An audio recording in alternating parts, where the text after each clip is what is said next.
மஞ்சளை எப்படி நம்ம தினமும் சேர்த்துக்கொள்வது, அதை சேர்த்துக்கிறதுனால நம்மளோட உடல் ஆரோக்கியத்திற்கு என்னென்ன பலன் அப்படின்றத தெரிஞ்சுக்கலாம். மஞ்சள் அப்படின்றது வந்து நம்ம காலையில வெறும் வயிற்றுல ஒரு டம்ளர் சுடு தண்ணீர்ல வந்து ஒரு 5 கிராம் மஞ்சள் கலந்து வெறும் வயிற்றுல குடிச்சிட்டு வந்தோம் அப்படின்னா செல்களின் நச்சுத்தன்மையை குறைக்கக்கூடியது, கேன்சர் செல்ஸை வளர விடாம தடுக்கும் ஆற்றல் கொண்டது.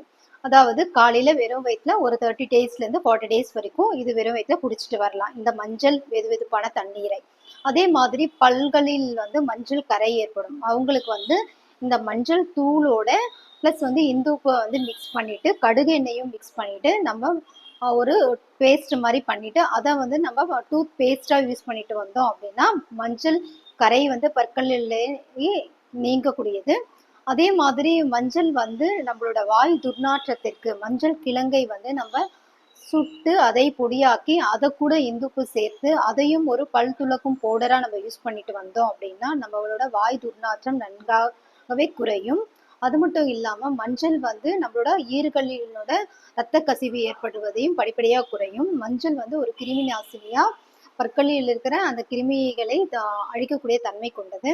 அதே மாதிரி நம்மளோட தொண்டை வலி, தொண்டை கரகரப்பு இந்த மாதிரி தொந்தரவுகளுக்கு வந்து மஞ்சளோட நம்மளோட பால் ஒரு டம்ளர் பாலில் வந்து மஞ்சள் தூள் ஒரு 1 டீஸ்பூன் ஒரு 1/4 டீஸ்பூன் வந்து மிளகு தூளை மிக்ஸ் பண்ணி இரவில் நம்ம தூங்குவதற்கு முன்னாடி மஞ்சள் பால் வந்து நம்ம குடிச்சிட்டு வந்தோம் அப்படின்னா தொண்டைக்கு வந்து அந்த கரகரப்பு தன்மையை குறைத்து தொண்டைக்கு இதமான தன்மையை கொடுக்கக்கூடியது. மஞ்சள் இந்த மாதிரி யூஸ் பண்ணிட்டு வந்தோம் அப்படின்னா நம்மளுக்கு நிறையவே ஹெல்த் பெனிஃபிட்ஸ் கிடைக்கும். மஞ்சளை நம்ம டெய்லியுமே யூஸ் பண்ணிட்டு வரலாம்.